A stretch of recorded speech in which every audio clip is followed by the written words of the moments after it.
Las monarquías asiáticas desafían a la historia. En la era moderna de la democracia, los mundos tradicionales, el misterio y los ritos causan una fascinación y un respeto superiores a los de cualquier otra época. Los monarcas asiáticos son símbolos de continuidad, conexiones vivas con el pasado, amadas y odiadas a partes iguales.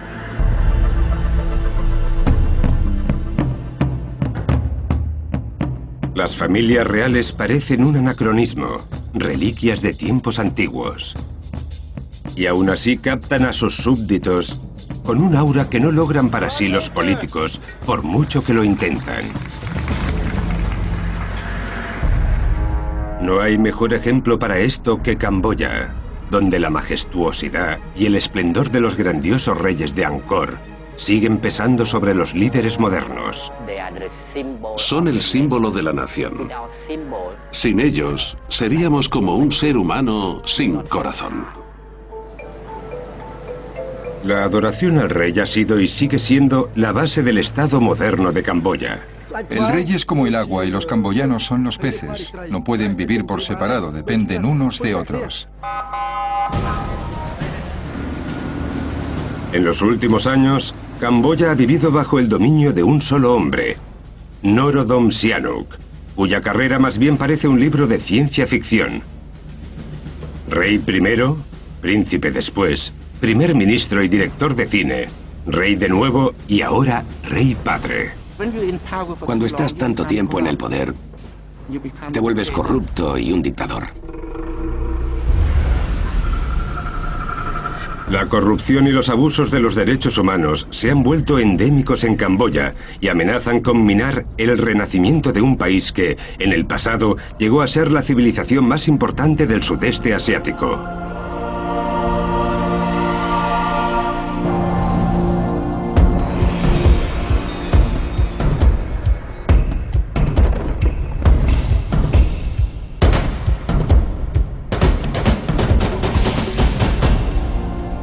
Monarquías asiáticas, Camboya.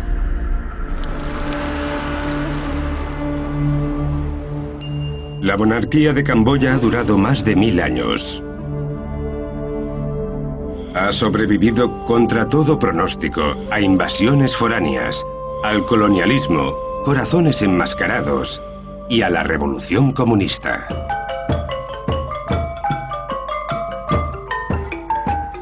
Cuenta la leyenda que Camboya se formó tras el matrimonio entre un brahman indio y una princesa camboyana cuyo padre era un rey dragón. El brahman lanzó una flecha mágica al barco de la princesa y el miedo de esta fue tal que aceptó casarse. El rey dragón secó entonces las aguas del reino como regalo de bodas y lo llamó Cambuya. Los reyes de Camboya pueden rastrear sus orígenes hasta esa pareja mitológica, y la influencia de la India y los extranjeros en general es un hecho probado en la historia camboyana. La idea de que el rey está relacionado con Dios y de que solo él es capaz de tomar las decisiones correctas por y para su pueblo se desarrolló ya en tiempos antiguos. El rey es quien gobierna. Este hecho se basa en la cosmología, procedente de las creencias indias. Por eso creemos que el rey es Dios, no el Dios del cielo, sino el Dios de la tierra.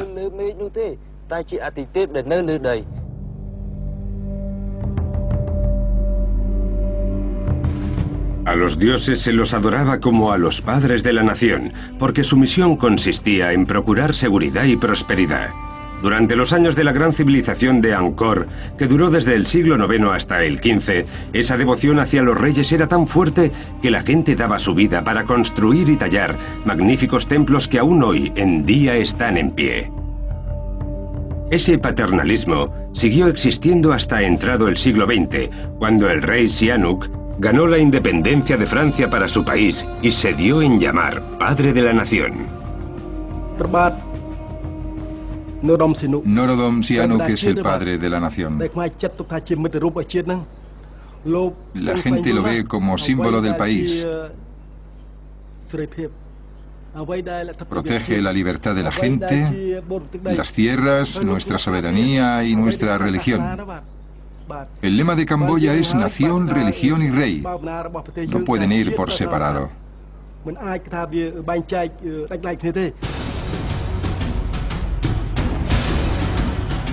A Sihanouk lo derrocaron en un golpe de estado de 1970 que puso en el poder a los Khmeres rojos.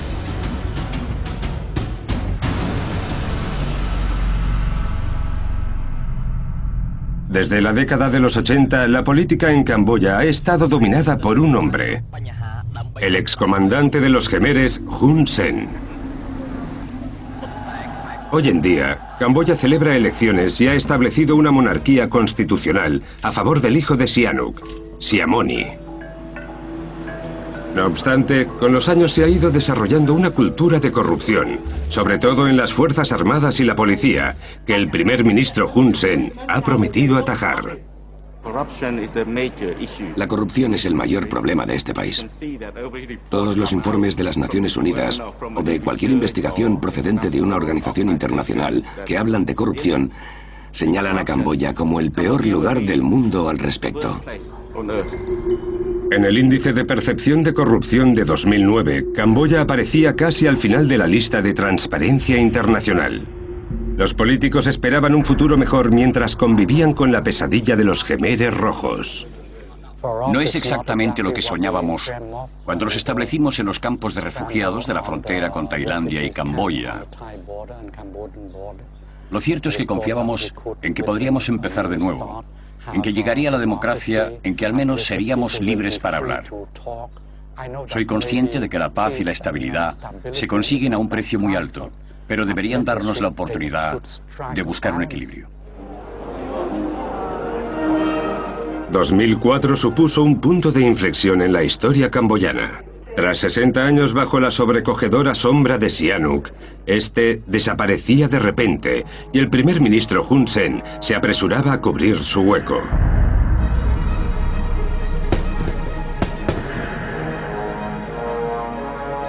El hijo de Sihanouk, Sihamoni, sigue siendo la conexión viva con los dioses de Angkor Wat y los cientos de templos que aún existen hoy en día. Angkor Wat incluso adorna la bandera nacional. La identidad de Camboya gira alrededor de la tradición de adorar a los reyes que procede de la antigua y gloriosa civilización.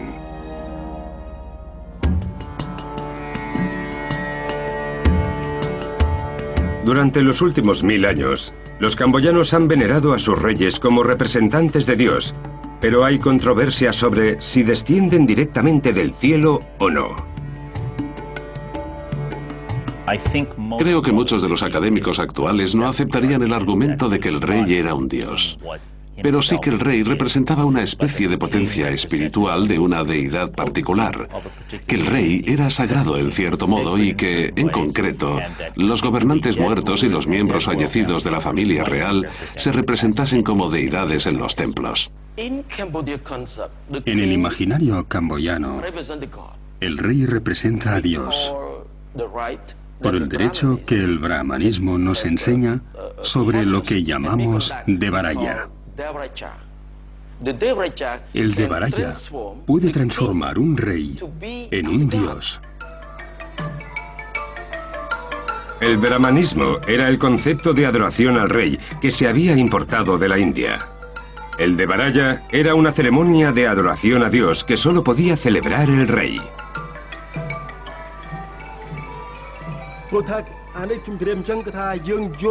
Hay que entender que la cultura camboyana se basa en dos fundamentos. Uno, la cultura Khmer, y dos, la cultura india. Nosotros seguimos su cosmología. Es una simbiosis.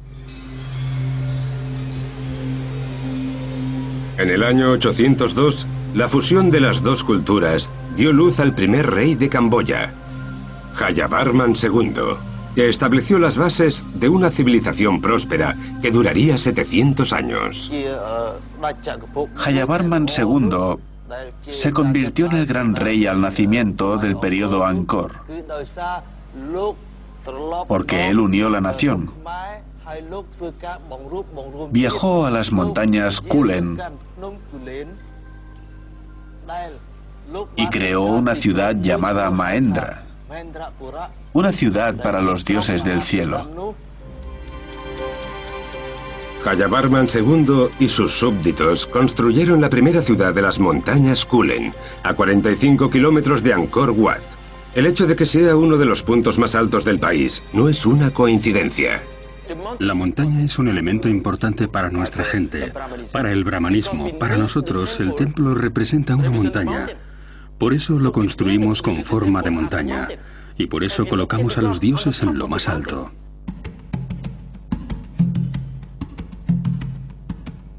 Todos los reyes que han seguido a Jayavarman II quisieron colaborar con su éxito, construir a un nivel mayor, templos más grandes, honrar a Jayavarman como fundador del reino.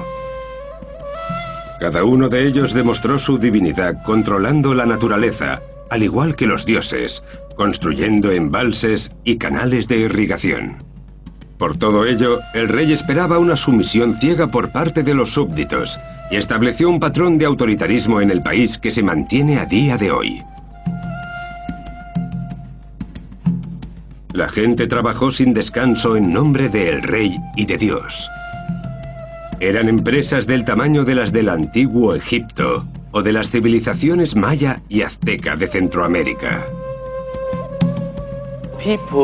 La gente tuvo que trabajar para la nación, no solo por amor a Dios, sino también porque los obligaban.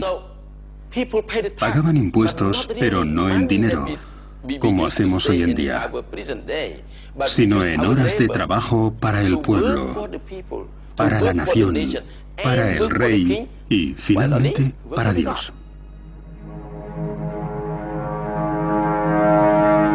Esta grandiosa construcción culminó con el magnífico Angkor Wat, un templo del siglo XII dedicado al dios hindú Vishnu y que se construyó durante el reinado de Suryavarman II.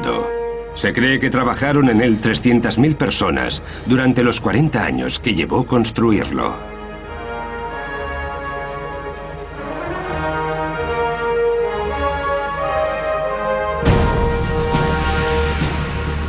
Cada templo construido era un catálogo del mundo de los dioses y los reyes, una documentación de sus maravillosas proezas. La mayor prueba de todo esto se encuentra en Angkor, donde los bajorrelieves del templo están cubiertos con descripciones de batallas y apsaras celestiales, que eran mujeres que bailaban para los reyes y sus cortesanos.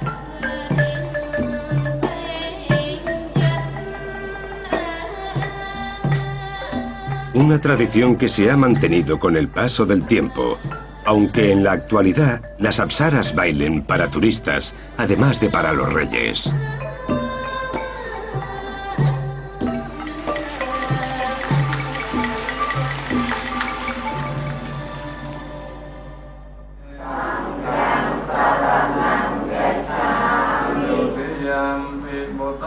A medida que el budismo hacía su entrada en el país en el siglo XIII, los reyes camboyanos empezaron a mostrarse como representantes de Buda y no de Shiva, Vishnu o Brahma de las creencias hindúes.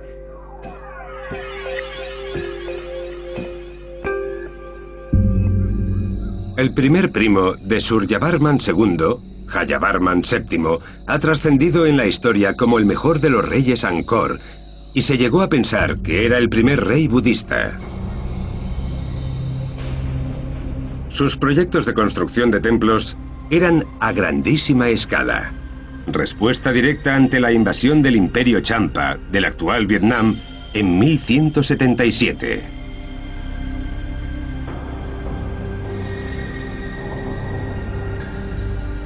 Jayavarman VII movilizó a sus súbditos para vencer a los Champa y se embarcó en el programa de obras públicas más grande con el que Camboya haya contado jamás. Fue el clímax de la adoración al rey. Jayavarman II dijo: el dolor del pueblo es el dolor del rey.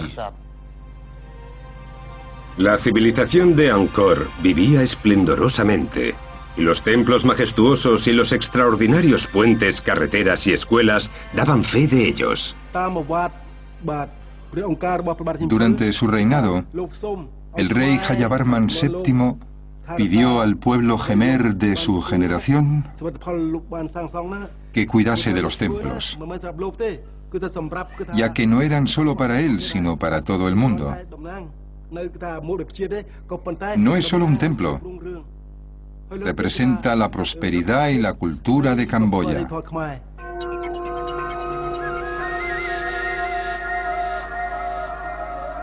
El templo estatal de Jayavarman era el increíble Bayón, un edificio de múltiples caras y picos ascendentes, cada uno de ellos con 4 lados.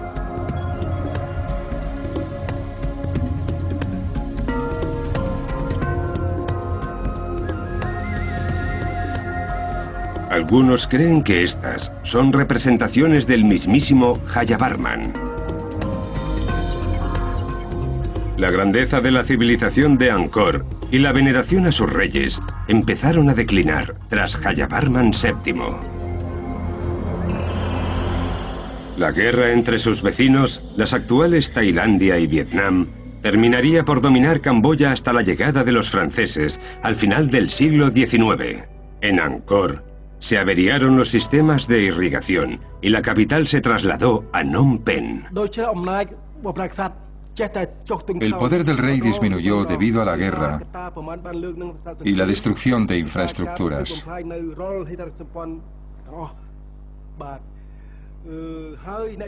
Muchas personalidades eruditas terminaron como rehenes en calidad de criminales de guerra.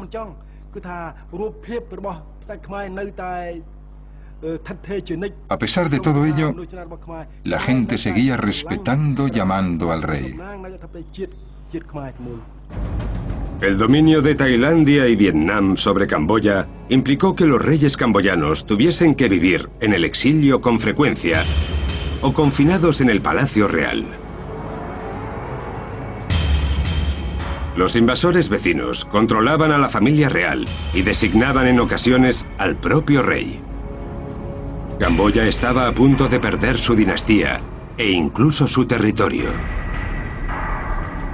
Pero llegó la poderosa Francia a salvarlos a todos. Durante más de 200 años, la corona camboyana ha bailado de un lado a otro entre la facción pro-vietnamita y la facción pro-tailandesa. Así que casi todos los gobernantes durante los siglos XVII, XVIII y XIX han estado ligados a uno u otro bando. Y en cuanto colocas en el trono a alguien afín a un bando, enseguida se ponen de acuerdo los opositores para intentar derrocarlo. En 1857 llegaron los franceses a Camboya. Con su intervención pusieron fin a la rivalidad entre Tailandia y Vietnam por el territorio camboyano. Pedimos ayuda a los franceses porque desde finales del siglo XVI sufrimos ataques de los siameses y desde principios del XVII también de los vietnamitas. Cuando llegaron los franceses a finales del XVII, a Camboya solo le quedaba un territorio muy reducido. La protección francesa tuvo sus cosas buenas y sus cosas malas, pero sin ellos, estoy seguro de que hoy no existiría Camboya. En 1863, Camboya se convirtió en protectorado francés y al principio fue una relación bilateral. Al año siguiente le prometieron el trono al rey Norodom. Y los franceses le dejaron reinar a cambio de que les ayudase a controlar la población. Poco a poco le fueron quitando poderes, fácil teniendo en cuenta la adicción de Norodom al opio. Enseguida se vio impotente para detener a sus guardaespaldas coloniales. Cuando Francia se convirtió en república en 1886, creo, obligaron al rey a firmar un tratado que ellos llamaron canonier frente al Palacio Real. Aquella misma noche invadieron sus dependencias y lo obligaron a firmar también un acuerdo según el cual Francia gobernaría el país. Francia vino a proteger nuestras tierras, pero a nivel más humano, en realidad vino a explotarnos. El rey Norodom falleció en 1904, molesto porque aunque los franceses habían venido a ayudar a Camboya a modernizar el país y a potenciar su desarrollo, también lo estaban expoliando. Los franceses idealizaron Camboya sobre todas las demás colonias de Indochina. Para ellos era un lugar especial que apenas les daba problemas y que ofrecía múltiples recursos. Norodom había conseguido que los franceses asegurasen la continuidad de su dinastía. Su hermanastro Sisowath lo sucedió en el trono y no tardó en mostrar su comprensión y servilismo para con los franceses. Camboya era ya una colonia hecha y derecha. Se habían terminado los días del protectorado y de nuevo el país se vio gobernado por el autoritarismo del rey.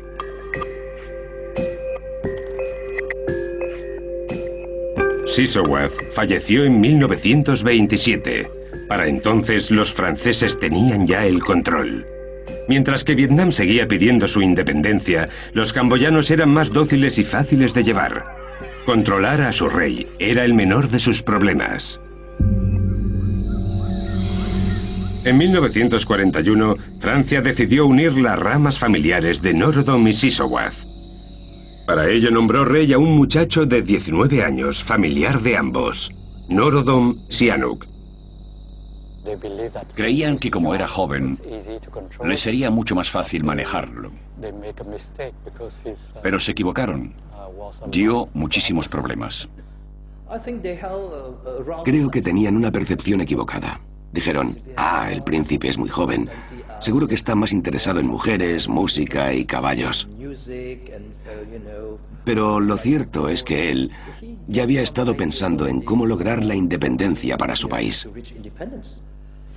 Dijo el mariscal francés, el príncipe Sihanouk está loco. Pero en realidad es un loco muy sabio. A pesar de su juventud, tiene visión sobre el reino.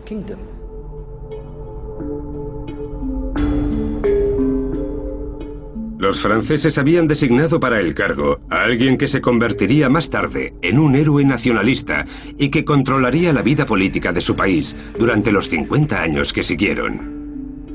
Después de la Segunda Guerra Mundial, los franceses entraron de nuevo en Camboya tras haber perdido contra las fuerzas ocupantes japonesas. Se celebraron elecciones por primera vez y el Partido Democrático diseñó una nueva constitución que separaba al rey Sihanouk del proceso político. El monarca no se lo tomó muy bien e inició un largo proceso de captación de votos en contra del gobierno francés.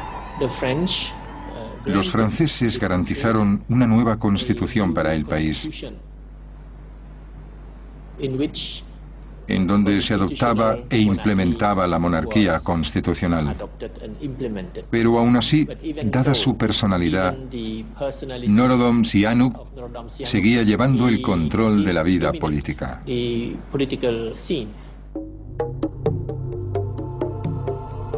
Sihanouk se negó a aceptar las limitaciones de una monarquía constitucional y con el apoyo francés disolvió la Asamblea Nacional. Más tarde, en 1955, con los franceses ocupados en los enfrentamientos junto a la frontera con Vietnam, acordó la independencia final de Camboya. Se marchó al campo y trabajó para la gente. Quería actuar como habían hecho los reyes del periodo Angkor. Trabajó con la gente para obtener más poder, como Jayavarman VII. En 1955, en solo 12 meses, Sihanouk persuadió a los franceses para que se marcharan. Proclamó la independencia del país, abdicó, formó su propio partido político y se convirtió en primer ministro. Un guiño a la monopolización del poder. El culto a la personalidad que habían iniciado los reyes de Angkor estaba de nuevo en auge. Sihanouk siempre ha pensado que conoce Camboya mejor que nadie, y cuando se celebraron las elecciones, tras un proceso político como el que tuvo lugar, él ya sabía cuáles iban a ser los resultados. De no haber salido las cosas como él esperaba, ya se le habría ocurrido la manera de anular las votaciones. Esa era su idea. La gente considera al rey Sihanouk el padre de la independencia. Y yo creo que supo lidiar con una parte complicada de la historia del país sin que hubiese derramamiento de sangre entre Francia y Camboya. Durante las elecciones de 1955 se perdieron urnas electorales, se acosó, supuestamente, a líderes de la oposición y se cerraron los periódicos más críticos. Un ejemplo de la política autoritaria que todavía gobierna Camboya hoy en día. Sin embargo, Sihanouk fue un hombre querido por su pueblo y Camboya vivió de forma relativamente acomodada. Entre 1964 y 1965 fuimos más ricos que Singapur. Por eso nos echaron el ojo las gentes de los Jemeres Rojos. Los acontecimientos que tuvieron lugar en la década de 1960 en los países vecinos amenazaron la estabilidad camboyana. En un acto de valentía, Sihanouk declaró que Camboya sería neutral en la Guerra Fría. No obstante, estuvo al borde de caer en el comunismo por la influencia que ejercían China y Vietnam del Norte. Creo que los estadounidenses lo acusaron de ser el príncipe rojo. Pero tenía que mirar por los intereses de Camboya, no por los de otros bandos, los comunistas o los Estados Unidos. The fate of our homeland, they don't mind about it. They are more patriots for dollars than for Cambodia.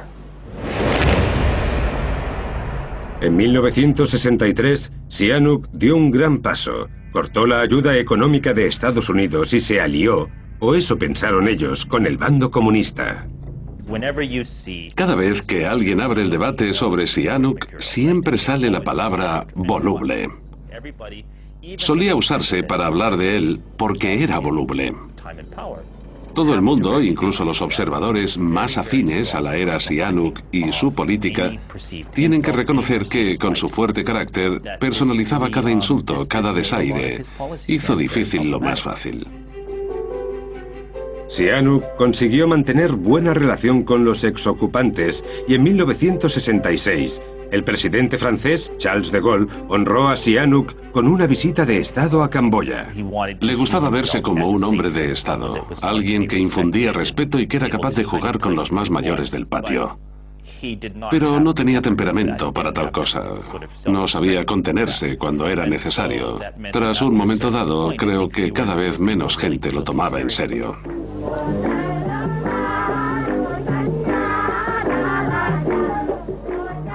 Sihanouk se volvió vanidoso y se aburrió de la política. Un buen día, decidió dejar a un lado su carrera de rey y ex primer ministro y concentrar sus energías en dirigir y protagonizar largometrajes. Solía leer prensa extranjera y en algunos artículos se mencionaba a Sihanouk por su nombre y en otros lo llamaban Playboy. Por aquel entonces no estaba muy seguro de lo que significaba Playboy. Suponía que se trataba de un chico al que le gustaba jugar con muchas cosas. Y mientras Sihanouk jugaba a ser una estrella de cine, a finales de la década de 1960, la guerra de Vietnam amenazó con salpicar también a Camboya. Los estadounidenses se vieron en problemas en Vietnam, donde Camboya apoyaba a los vietnamitas del norte y al Vietcong. Pero los americanos necesitaban que cesase ese apoyo camboyano y solo tenían una opción.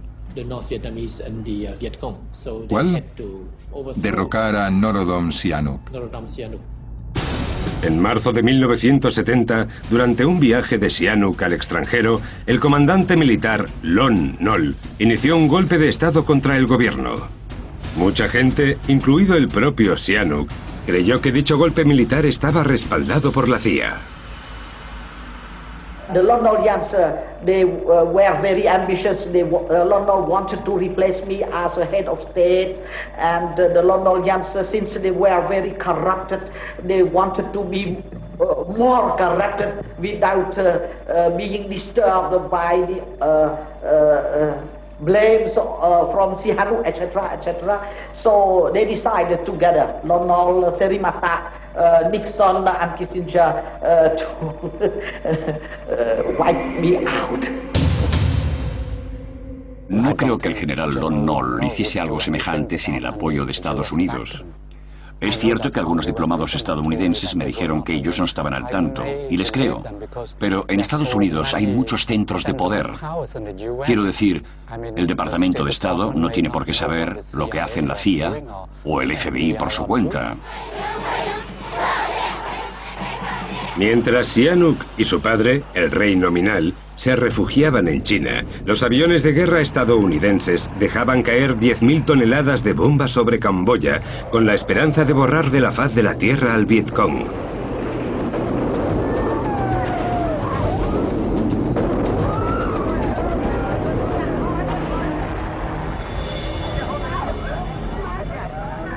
Fue una campaña brutal e ilegal que autorizó el secretario de Estado, Henry Kissinger.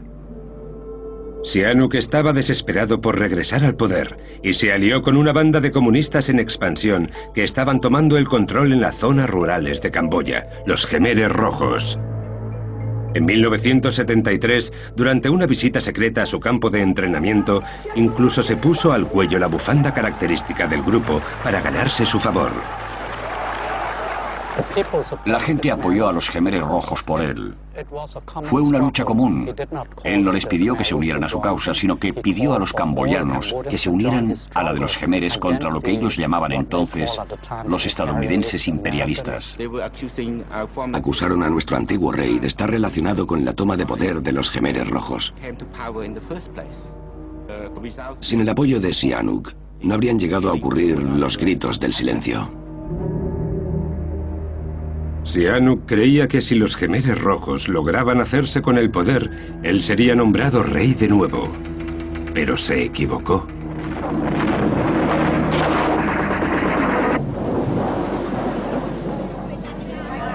El 17 de abril de 1975, los Khmeres Rojos invadieron Phnom Penh. Estaba jugando al fútbol con otros niños y había mucha gente corriendo por las calles. Se oía, vienen los Khmeres Rojos, vienen los Khmeres Rojos. Vi llegar a los tanques, se formaron en círculo. En lo alto había niños también, pero iban vestidos de negro. Tenían la faz muy seria y estaban armados. El 17 de abril de 1975 yo estaba en Phnom Penh. Había visto ya a los Khmeres Rojos en la ciudad. A mi familia le dijeron con un altavoz, ¿les importaría irse al campo unos 3 días? Solo serán 3 días. Se acercan a Phnom Penh aeronaves estadounidenses y van a lanzar bombas sobre la ciudad. Pero no fueron 3 días, ni siquiera 3 años. Fueron casi 4 años. Los Khmeres Rojos declararon que Camboya había entrado en año cero y que habían terminado sus 2000 años de historia. También dieron por erradicados el dinero, los mercados, la educación, la religión, los libros y la propiedad. Podría decirse que fue la revolución comunista más radical y mal concebida de la historia de la humanidad. Al ver que sus esfuerzos habían sido en vano, Sihanouk se sintió traicionado. Lo arrestaron en el Palacio Real. Phnom Penh, por aquel entonces, no tenía habitantes, así que nadie salió a mostrarle apoyo, y a la gente que estaba escondida en el campo tampoco pudo verla. En muchos camboyanos aún perdura el sufrimiento y el horror de los campos de trabajos forzados. Echo de menos mi niñez. Crecí en tiempos de guerra y nunca fui realmente un niño. No tuve juguetes con los que jugar. No tuve una familia de verdad. No tengo padres, ni hermanos o tíos a los que llamar. Ahora mismo, cuando miro a mi alrededor, veo una sociedad nueva, con familias y me afecta.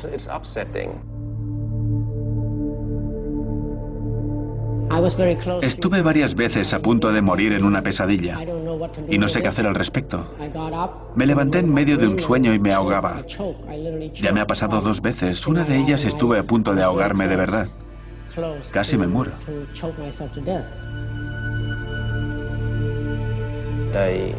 Acusaron a mi hermana de comer algo que había robado del cadáver de su propio marido. Para demostrar que era cierto, la llevaron al hospital y la operaron. La abrieron en canal y falleció.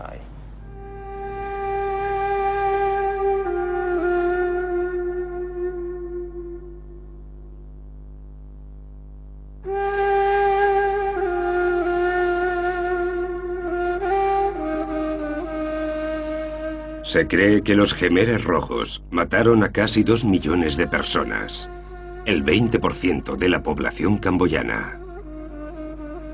Fue un genocidio a gran escala.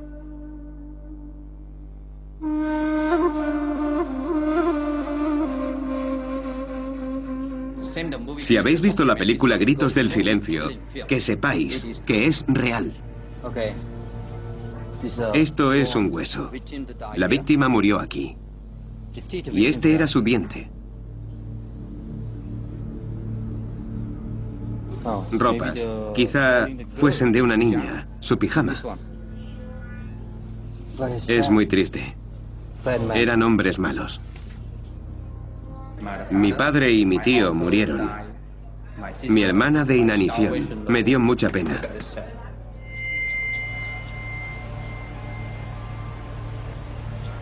La gente de Camboya y mi familia seguimos enfadados. No podemos olvidar.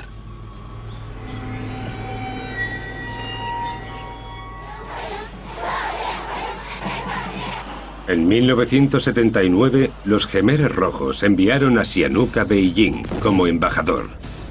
Mientras, los vietnamitas invadieron Camboya con la intención de derrocar a los Jemeres, quienes huyeron hacia el campo. Sihanouk se quedaría en China 12 años y allí esperaría a que lo acogiesen como líder una vez más. Muchos camboyanos dieron la bienvenida a las fuerzas vietnamitas por haberlos liberado del régimen del genocidio.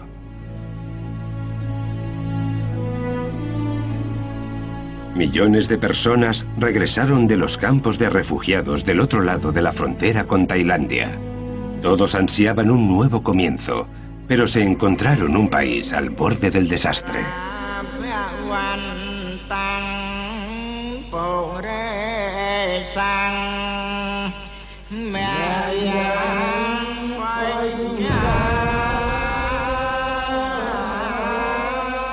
Los Jemeres Rojos habían destrozado la economía rural, asolado las cosechas de arroz, y tanto la gente como el ejército se morían de hambre.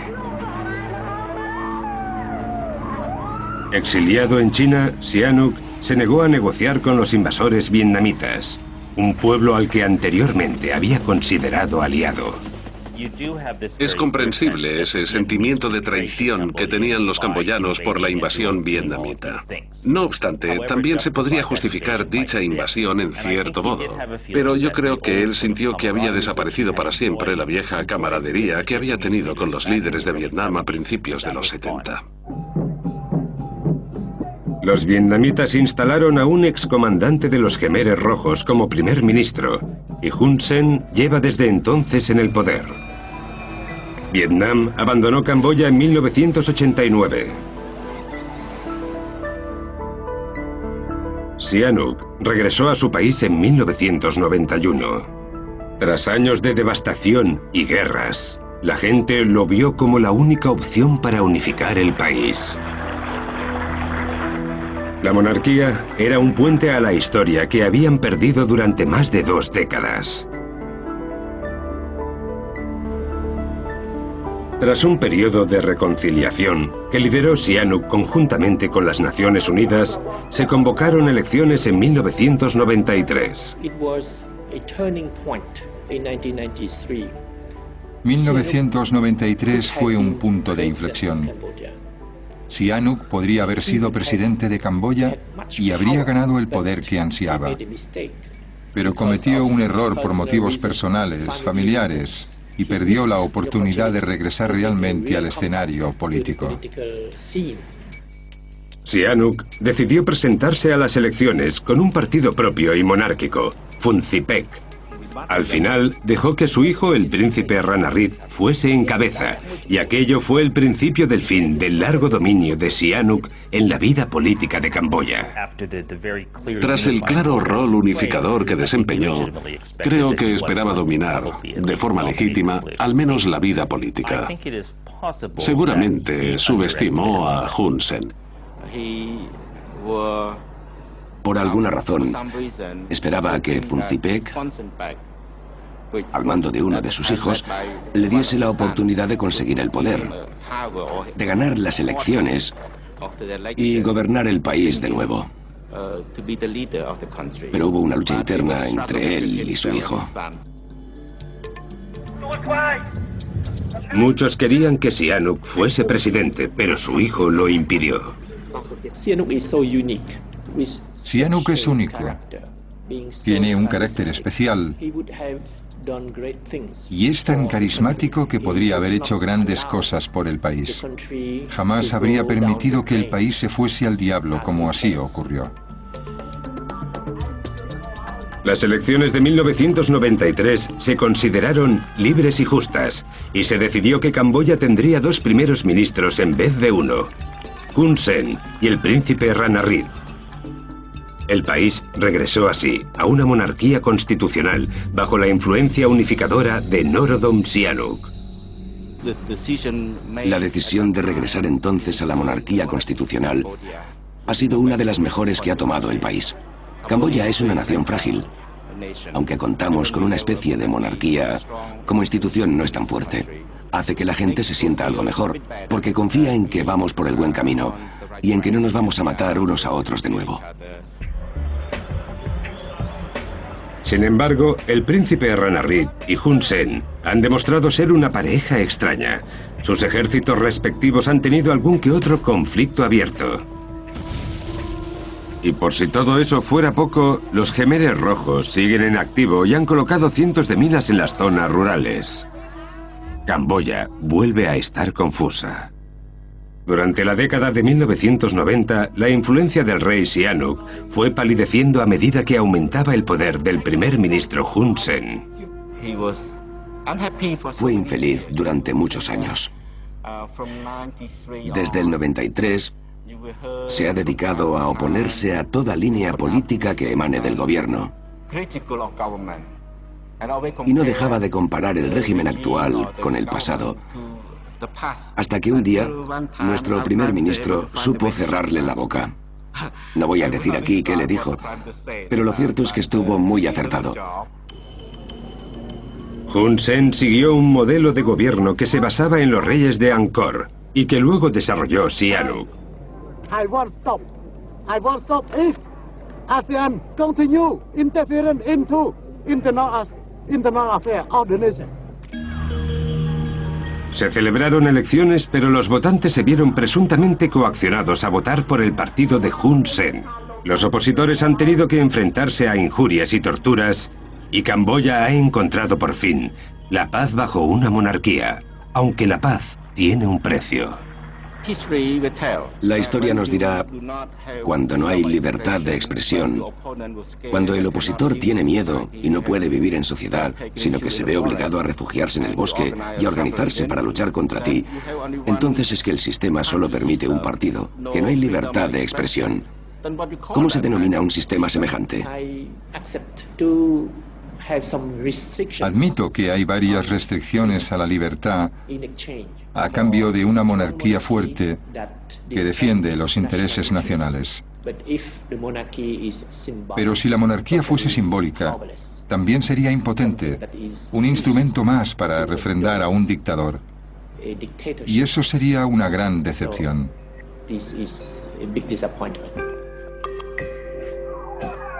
Hun Sen fue consolidándose en el poder, mientras que en 2004, Sihanouk sorprendía a propios y extraños al abdicar de forma repentina, a favor de su segundo hijo, Sihamoni, de trayectoria intachable ante la corrupción política que asolaba el país. Era bailarín de ballet en Praga, y también él se vio sorprendido por la llamada al trono. Nunca había oído mencionar al rey Sihamoni que quisiera ser rey. Hace 8 o 9 años, sí le dije yo, de hecho, que algún día sería rey. Pero carecía de ambición política. Lo que le gustaba eran la religión y las artes. Fue un golpe para el país. Sihanouk no había advertido a nadie de su decisión y parecía un acto impulsivo en alguien que siempre se había caracterizado por intentar, a toda costa, conseguir poder para él mismo. Ahora, sin embargo, estaba pensando en el futuro de su país. Cuando abdicó, pensó que era la mejor solución. Si él moría, no sabría qué ocurriría después. Y de este modo garantizaba la paz y la estabilidad. Para él fue una especie de transición. Tuvo que ser difícil ocupar su lugar. Porque para la gente era un rey dios. 2004 marcó un punto de inflexión en la historia de Camboya. Fue el comienzo de un futuro sin Sihanouk.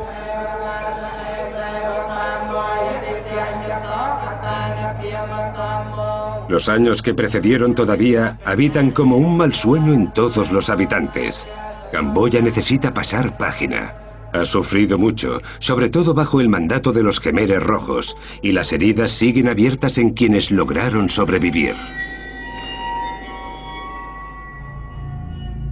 En 2009, los líderes de los odiados Khmeres Rojos fueron juzgados para dar por finalizado el capítulo más terrible de la larga historia camboyana.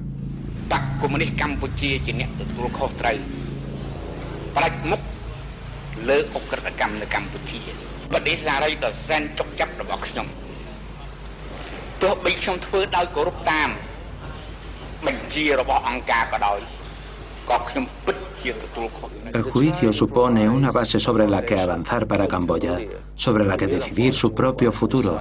Es un proceso y un juicio final por los crímenes cometidos en tiempos de los Khmeres Rojos, a partir del cual todos los camboyanos y camboyanas tendrán que decidir qué hacer al respecto. Algunos quizá quieran una comisión de la verdad, otros un informe, otros querrán celebrar una ceremonia budista y quemar los huesos. Incluso puede haber quien quiera un desfile, quien prefiera el reconocimiento público en la capital provincial, donde una placa desvele cuánta gente murió en verdad.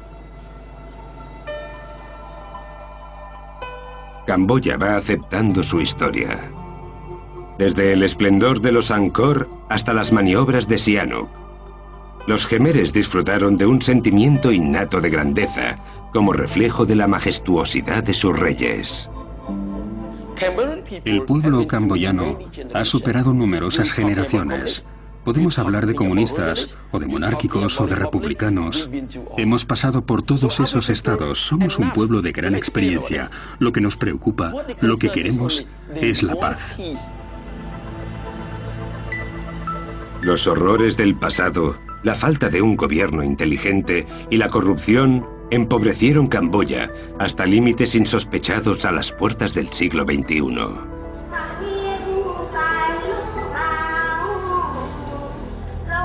Pero es una nación que se está recuperando, con orgullo, con elegancia y buen humor, unida bajo la figura de su adorado rey.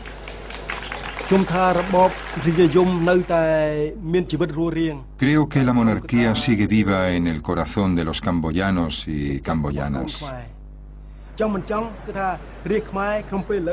Lo quiera o no, en 2009, el pueblo de Camboya sigue necesitando la monarquía, como punto de apoyo, como guía y como símbolo de la nación. Todavía no ha pasado de moda. La monarquía de Camboya ha sobrevivido al periodo más tumultuoso de su historia y ha sabido guiar a su país hasta la paz. Y para la mayoría de camboyanos, esa paz es lo único que importa ahora.